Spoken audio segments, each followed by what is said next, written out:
नमस्कार दर्शक बंधु मोर चैनल को आपण मानक बहुत बहुत स्वागत जनाऊँगी।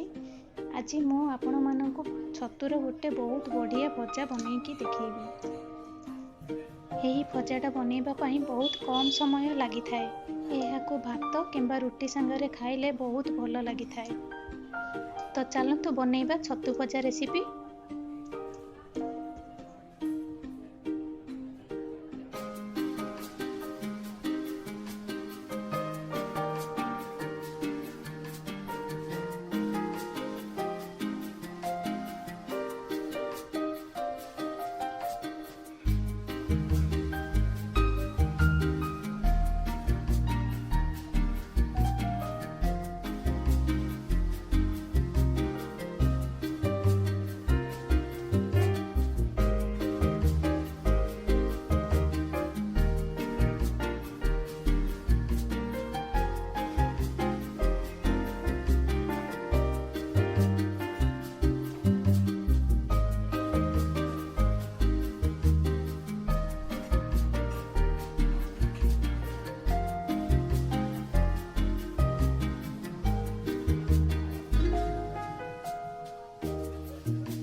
देखिले तो दर्शक बंधु केते सहजरे छतु आलू भजाटा बनीगला। जदि आपण मानकु मोर एई रेसिपीटा भल लागेला ताहेले मो वीडियो को गोटे लाइक करंतु और मो चैनल को सब्सक्राइब करंतु। दर्शक बंधु रहूची नमस्कार।